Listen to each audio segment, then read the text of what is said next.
My daughter looked me straight in the eye and asked a question that would destroy my marriage. "Dad, why does Mom's vitamin make me so sleepy?" I was halfway through my morning coffee, running late for a site inspection. Emma stood in the kitchen doorway, her backpack hanging off one shoulder, dark circles under her 12-year-old eyes that shouldn't have been there. "What do you mean, sweetheart?" She shifted her weight, glancing toward the stairs like she was checking if her mother could hear. "The purple vitamin. Mom gives it to me before bed, but lately she's been giving it to me after school too. I can barely stay awake for dinner." I set down my coffee. Something cold settled in my chest. "Show me." I'm Marcus Brennan, 52 years old, structural engineer, married 12 years to Diana. We had what I thought was a solid life, a 4-bedroom colonial in Naperville, good schools for Emma, weekend barbecues with the neighbors, the kind of stable, predictable existence I'd worked my whole career to build. Diana had been a preschool teacher when we met. After Emma was born, she stayed home for 5 years, then went back part-time for another 4. 3 years ago, she quit completely. Said she was burned out, needed time to figure out what came next. I supported that decision. I'd lost my mother to cancer that same year, and I wasn't exactly present emotionally. Diana stepped up, held our family together while I worked through my grief. I owed her that space. Looking back now, I see what I missed. The new gym membership she never used, the bag stayed in her car, untouched, the expensive perfume, not her usual style. When I complimented it, she seemed nervous. Her phone became a locked fortress, Face ID only. She'd take it everywhere. Bathroom, backyard, grocery runs. Last Christmas, I'd found a Victoria's Secret bag hidden in her car trunk while loading groceries. Made a joke about early Valentine's Day. She'd laughed, kissed me, said I was sweet.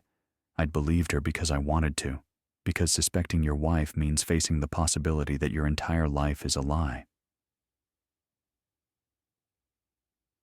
Emma led me to her bathroom and opened the medicine cabinet. Inside was a bottle labeled Children's Multivitamin, Grape Flavor. I picked it up, turned it over. The ingredient list looked normal enough, but something made me unscrew the cap and look inside. Purple capsules, store brand. Nothing obviously wrong. When did this start? Maybe 8 months ago. Mom said I needed extra vitamins because I wasn't eating enough vegetables. 8 months. I thought back to last spring. Emma had started falling asleep at the dinner table, missing her piano lessons because she was too tired. Her teacher, Mrs. Martinez, had called twice about her nodding off during practice. I later learned Emma's classroom teacher had sent home 3 notes about excessive sleepiness. Diana intercepted them, all, forged my signature on the response forms. Diana had an explanation every time. Growth spurt, not enough sleep, preteen hormones. I'd believed her because questioning your wife about your daughter's vitamins feels paranoid. Emma, I need you to be honest with me. How many of these does Mom give you? She looked down. Usually 1 at night, but the last few months, sometimes 2, and lately, 1 after school too. 3 pills a day for a 90-pound girl. I kept my voice steady. Okay, don't take any more of these. Tell Mom you already took your vitamin if she asks. Can you do that for me? Emma nodded, but I saw the fear in her eyes. Dad, did I do something wrong? No, sweetheart. You did exactly right by telling me. She hugged me tight. Mrs. Martinez called you last week, remember? She told Mom I was falling asleep in lessons. Mom got really mad at me after. That's when I knew something was wrong. My hands shook as I held my daughter. Diana had been angry at Emma for revealing the symptoms. I called my younger brother Tom from the car. He's a high school vice principal, seen enough teenage drug situations to know the warning signs. Mark, you need to take her to a doctor, today. Get a tox screen. And if I'm wrong, if it really is just vitamins, then you apologize and move on. But if you're right, he paused. Brother, if you're right, you need documentation. This is your daughter. Dr. Rachel Torres saw us that afternoon. She'd been Emma's pediatrician since birth. Professional, thorough, not prone to overreaction.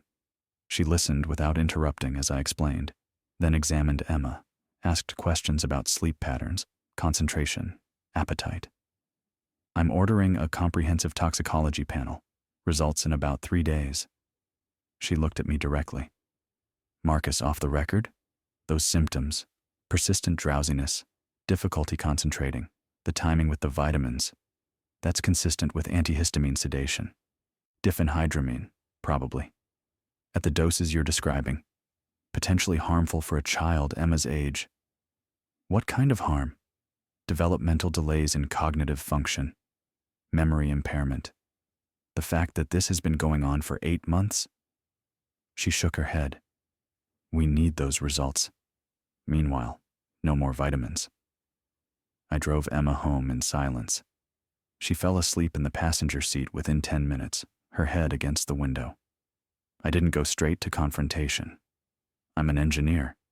I deal in calculations and structural analysis. You don't act on insufficient data. But as I watched my daughter sleep in broad daylight, I knew. Deep in my gut, I knew Diana had been drugging our child. The question was why. The toxicology report came back 72 hours later, positive for diphenhydramine. Dr. Torres called me at work, her voice tight with controlled anger. Marcus, Emma's metabolite levels indicate she's been receiving approximately 75 to 100 milligrams daily. The safe, therapeutic dose for her age and weight is 25 milligrams before bed, and only if needed. She's been getting triple that amount. Every single day. I sat down hard in my office chair. For 8 months. For 8 months, she confirmed. I'm filing a mandatory report with DCFS. This is child endangerment. You need to document everything. The vitamin bottles, Emma's statements, everything. Within 48 hours, a caseworker named Lisa Hernandez was sitting in my living room while Diana was out shopping. She interviewed Emma gently, professionally. Has your mother ever told you not to tell your father about the vitamins? Emma nodded, her voice small. She said Dad worries too much, that he wouldn't understand I needed them to grow properly. Lisa made notes. Lots of notes. And how do the vitamins make you feel? Sleepy. Really sleepy. Sometimes I can't finish my homework before I fall asleep. After Lisa left, I held Emma while she cried. She kept asking if she'd gotten her mother in trouble. I told her the truth. Her mother had gotten herself in trouble. I didn't hire just any private investigator. Frank Delgado came recommended by Stephen Chen, an attorney I'd worked with on construction contracts. Frank was ex-Chicago PD, late 50s, specialized in matrimonial investigations. We met at a diner off I-88. I showed him everything. The vitamin bottle, medical records, DCFS report. He didn't waste time. You want to know if she's having an affair? Or you want to know why she's drugging your kid? Both. Smart man. He pulled out a notepad. Surveillance runs about 1,500 a week. Usually takes 2, maybe 3 weeks to establish a pattern. If she's cheating, I'll know in 3 days. Cheaters are creatures of habit. Everything legal? Everything legal, everything documented. You're building a custody case here, Mr. Brennan. We do this right. He leaned forward. One more thing. If this goes where I think it's going, we might need to contact the affair partner's spouse. They make excellent witnesses in divorce proceedings. Do what you need to do. My daughter comes first. Day 3 of surveillance, Frank called me at the office. Hampton Inn, Route 59. She checked in at 2:47 p.m. Male subject arrived separately 20 minutes later. I've got photos. The email attachment showed Diana walking into the hotel lobby. Sunglasses, casual clothes, looking around like she was checking for witnesses. The next photo. A man, mid-40s, athletic build, meeting her at the elevator. I didn't recognize him. Who is he? Give me 24 hours. I sat in my office that night, long after everyone else had gone home. Couldn't face going back to that house, sleeping in the same bed with someone I didn't know anymore. I thought about my mother, how she'd loved Diana, how proud she'd been when Emma was born. At least she didn't live to see this. Tom found me, there around 9. Mark, you can't sleep here. Can't sleep at home either. He sat down across from my desk. When are you going to confront her? When I have everything. When there's no way she can lie her way out of it. I looked at my brother. Am I doing the right thing? What if Emma hates me for this later? You're protecting your daughter from someone who's poisoning her. Emma's going to understand that. He paused. And if she doesn't now, she will when she's older and has kids of her own. Frank called the next evening with a name, Kyle Morrison.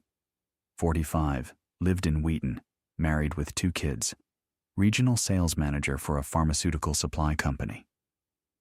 They have history, Frank continued. He was a parent volunteer 6 years ago at the preschool where your wife taught.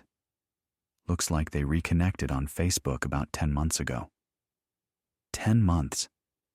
2 months before the drugging started. Does his wife know? Not yet, but she will. This is your call, Mr. Brennan, but scorned spouses make valuable allies. I thought about another family about to implode. Kids who'd lose their intact home because their father couldn't keep his commitments. Contact her. She deserves to know. One more thing, Frank said. Morrison works in pharmaceutical supply. He knows about medications, side effects, safety protocols. If he encouraged the drugging, that's conspiracy to commit child endangerment. That night, I couldn't stop thinking about it. Diana hadn't done this alone. Someone had encouraged her, enabled her, maybe even suggested it. Someone who knew exactly what diphenhydramine would do to a child. The week 2, Frank installed a nanny cam in our kitchen.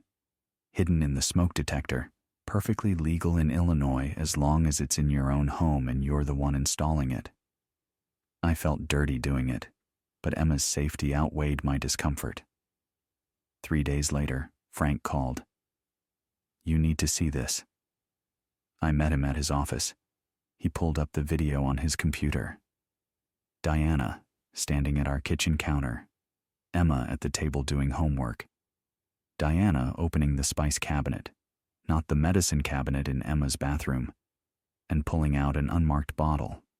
She shook out 2 purple capsules, crushed them with the back of a spoon, stirred the powder into a glass of chocolate milk. Emma, honey, time for your vitamin smoothie. My 12-year-old daughter drank it without question. I watched that video 4 times. The first time, I had to pause it. Seeing my wife, the woman I'd trusted with our daughter's life, crushing pills into chocolate milk made my hands shake so badly, I nearly dropped the mouse. The second time, I cried. Not loud, not dramatic, just silent tears running down my face while Frank pretended not to notice. The third time, I got angry. White-hot rage that made me want to drive home, and the fourth time, I got strategic. I need copies, I told Frank. Multiple copies, and I need you to find out if Morrison knew about this. Frank nodded. Already on it. Phone records show 63 text messages between them in the last month. I can't access the content legally, but if Morrison's wife subpoenas his phone in her divorce, make sure she knows to ask for it. Stephen Chen had been practicing family law for 23 years. When he reviewed the evidence in his office, video, medical records, DCFS report, financial statements, he sat back and let out a low whistle. This is one of the clearest cases I've seen. You'll get sole custody. She'll pay restitution for Emma's medical expenses and ongoing therapy. The affair and financial infidelity strengthen your position on asset division. He pulled up a spreadsheet on his computer. I've gone through your bank records. In the past 8 months, approximately $12,000 in unexplained charges. Hotels, restaurants, a jewelry store in Oakbrook, $1,800. You buy your wife jewelry that day? No, didn't think so. He made notes. We'll pursue restitution of 75% of marital funds spent on the affair, $9,000, plus Emma's ongoing therapy costs. That's $200 per session, weekly, for at least 6 months, potentially longer. What about Morrison? Does he face consequences? Stephen's expression hardened. His wife, Jessica, filed for divorce yesterday. Frank's documentation was very helpful to her attorney. Text messages recovered from phone records show Morrison knew about the drugging. One message from your wife said, "She slept for 12 hours, didn't wake up once." Morrison's response, "Perfect. That's what we need." I felt sick. He encouraged it. That's conspiracy to commit child endangerment. Jessica's attorney is forwarding everything to the state's attorney. Morrison's also losing his job. The pharmaceutical company terminated him this morning. Turns out they don't appreciate employees who help drug children. Something satisfied settled in my chest. Not quite justice yet, but close. One more thing, Stephen said. We need to discuss Diana's mother, Patricia Hayes. I understand you have a good relationship with her? Had. I haven't talked to her since this started. We should. Grandparent testimony carries weight, especially when it's against their own child. I met Patricia at Stephen's office 3 days later. She was 70, a retired school principal, the kind of woman who commanded respect without raising her voice. She'd raised Diana alone after her husband left, worked 2 jobs to put her through college. She'd always been kind to me, proud of our marriage. She wasn't anymore. I've seen everything, Patricia said without preamble. The videos, the medical reports, the DCFS investigation. Diana's attorney, a young guy from a downtown firm, tried to argue that Diana was suffering from undiagnosed depression, that she'd been manipulated by Morrison, that she deserved compassion and treatment rather than punishment. Patricia cut him off. My daughter drugged her child, repeatedly, intentionally, for 8 months. Her voice didn't rise, but the steel in it made Diana's attorney flinch. There is no context, no mental health diagnosis, no manipulation that excuses that. She turned to look at me. How do I testify against my own daughter, Marcus? You're not testifying against Diana, Stephen said gently. You're testifying for Emma. Patricia's hands shook slightly as she gripped her purse. That's what I keep telling myself. But when I'm on that stand, looking at Diana across that courtroom.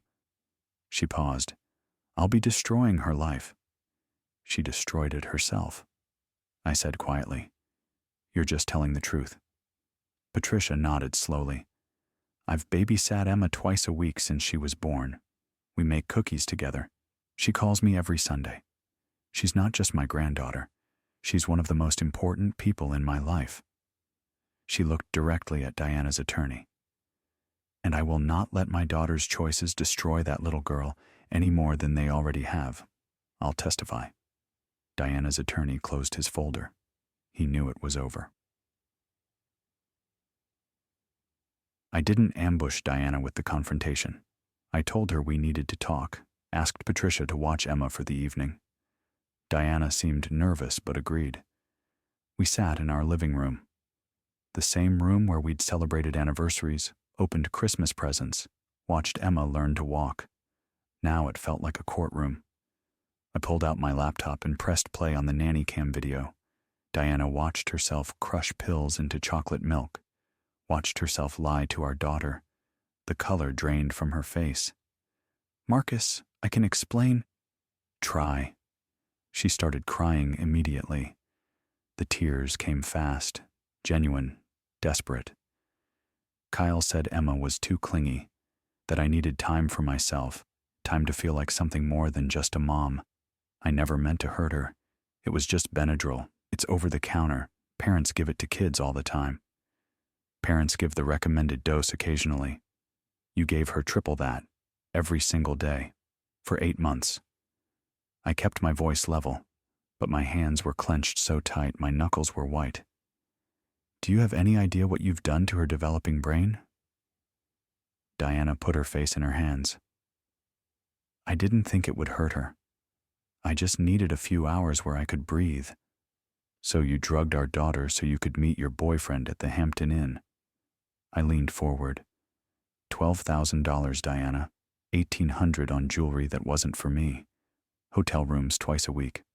All while you were poisoning our child. She looked up, mascara running down her face. You hired someone to follow me. I protected my daughter. That's what parents do. I'm her mother. The words came out before I could stop them. No, mothers protect their children. You sacrificed ours for convenience. There's a difference. The look on her face, shock, hurt, anger, would have broken my heart a month ago. Now I felt nothing but cold certainty. Stephen Chen is my attorney. You'll be served with divorce papers tomorrow. I'm seeking sole physical and legal custody. Your visitation will be supervised. You'll pay restitution for the money you spent on your affair and for Emma's therapy. And if you fight me on any of this, I'll make sure every detail of what you did becomes public record. Marcus, please. I'm not finished. I stood up. Kyle Morrison lost his job today. His wife filed for divorce. He's losing custody of his kids. The text messages show he knew about the drugging, encouraged it even. The state's attorney has all the evidence. Diana's face went ashen. No, Kyle didn't know. Perfect. That's what we need. His words, Diana. In response to you telling him Emma slept for 12 hours. I grabbed my keys. I'm staying at Tom's tonight. You need to be out of this house by the weekend. I've already filed for an emergency restraining order. You don't get to be near Emma unsupervised ever again. I left her crying on the couch. Part of me, a very small part, felt guilty. The rest of me thought about Emma falling asleep at the dinner table, missing school, losing months of her childhood to a drug-induced fog. The guilt didn't last long. The custody hearing was scheduled 8 weeks out, but Judge Maria Ortiz expedited it due to DCFS involvement. I had emergency temporary custody. Diana got supervised visits, 2 hours every Sunday at a family services center. She showed up to the first visit 40 minutes late. Emma had changed clothes 3 times that morning, asked if she really had to go. The court says yes, sweetheart, but I'll be right outside. What if she tries to give me vitamins again? She can't. The monitor watches everything. The visit lasted 37 minutes. Emma came out quiet, distant, not upset, just empty. How was it? She said she was sorry, a lot. She cried. Emma stared out the window. She wanted me to say it was okay. But I couldn't.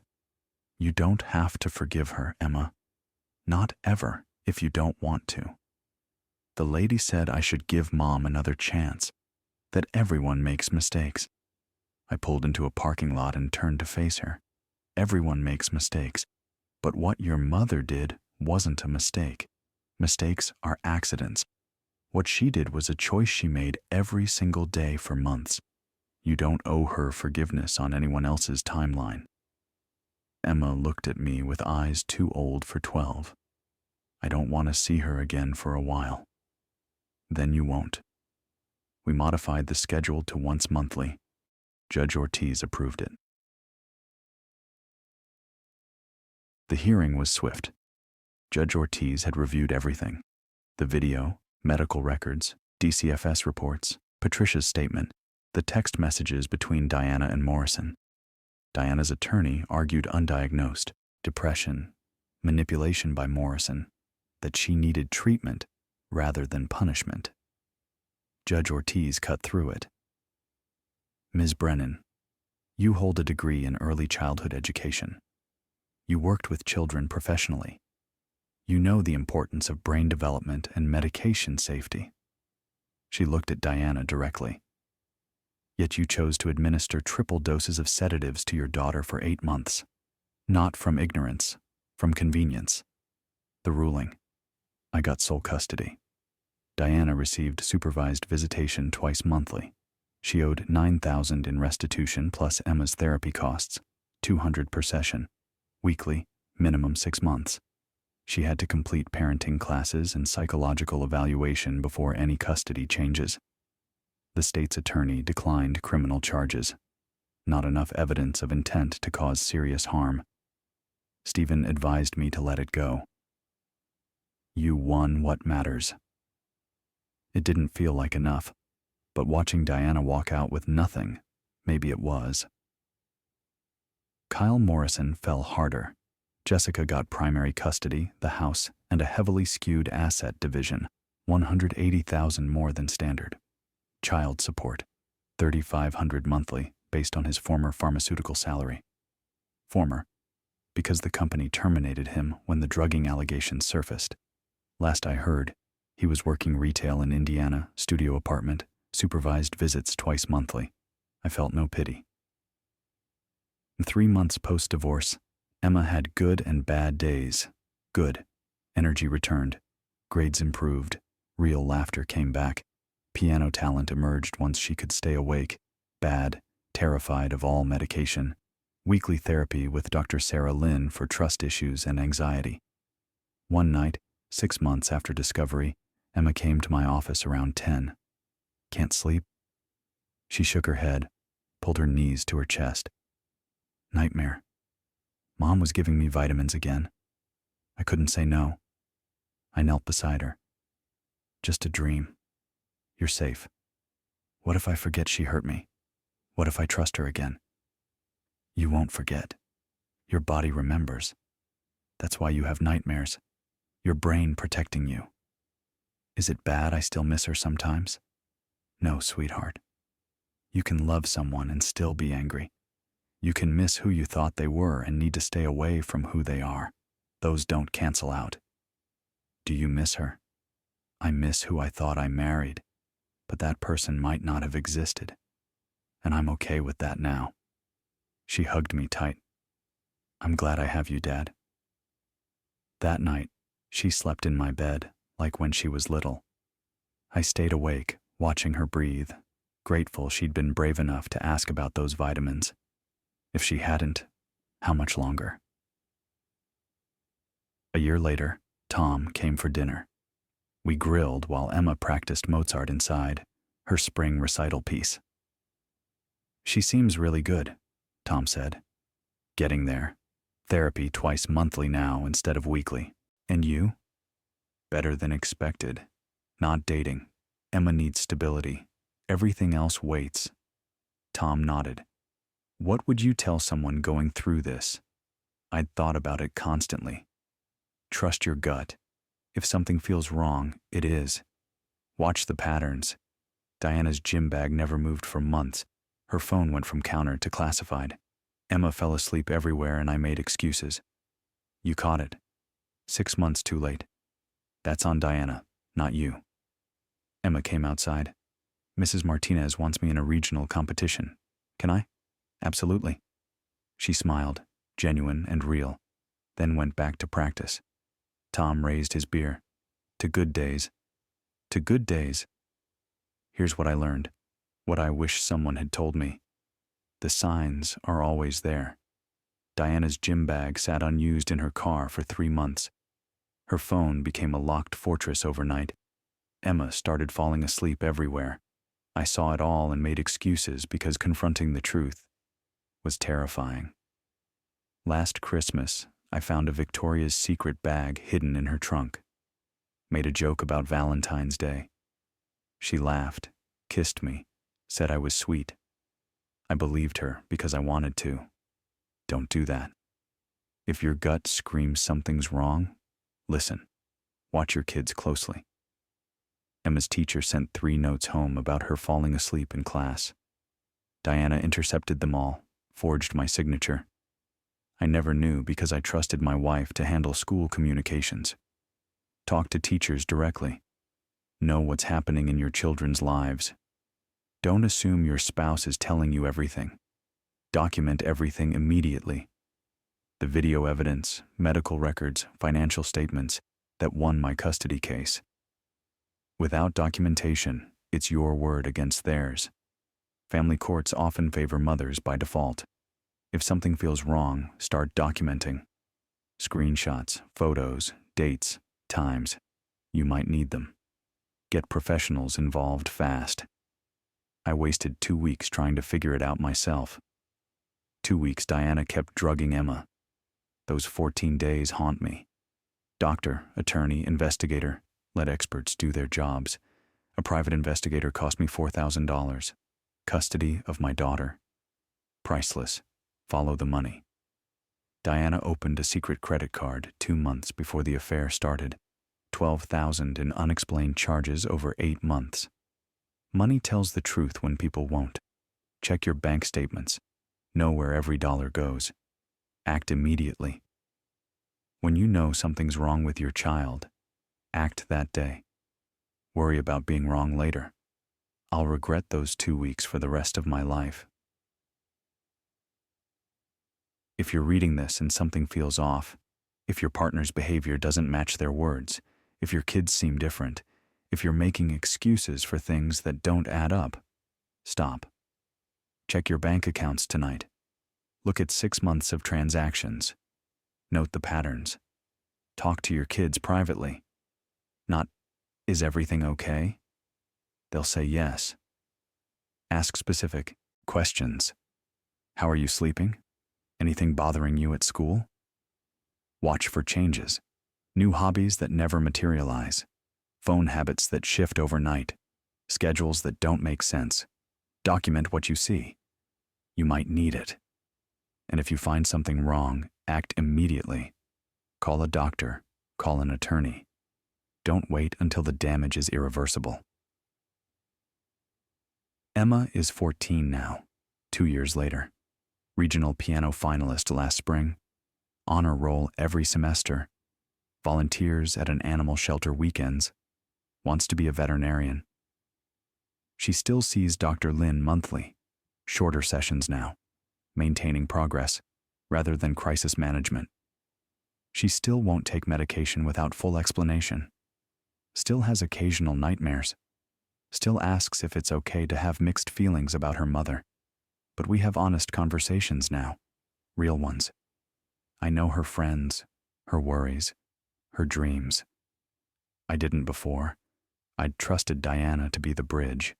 Never again. Diana completed her mandated classes and evaluation. Monthly visitations now, still supervised. Emma goes because the court requires it. Last visit, Diana tried to hug her. Emma stood rigid, arms at sides. Diana cried. Emma didn't. Diana and I don't speak except through attorneys. I'm okay with that. Patricia comes for Sunday dinners. She and Emma make cookies like they used to. Patricia never mentions her daughter. Emma never asks. Tom is teaching Emma to drive.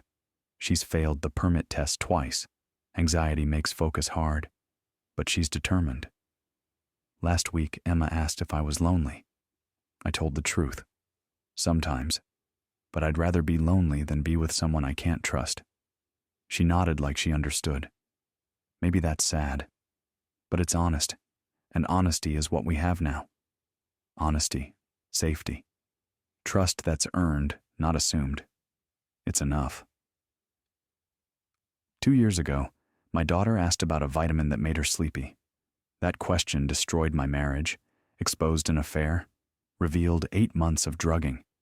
It also saved her life. If Emma hadn't been brave enough to ask, if she'd stayed silent like Diana told her to, how much longer would it have continued? How much permanent damage? I think about that constantly, how close we came to a different ending. But we got this one. Emma is safe, healing, thriving. Every day when I watch her practice piano or laugh at something on her phone, I'm grateful. Grateful she trusted me enough to ask. Grateful I listened. Grateful I acted. Sometimes that's all you can do. Listen when your kids speak. Act when they need you.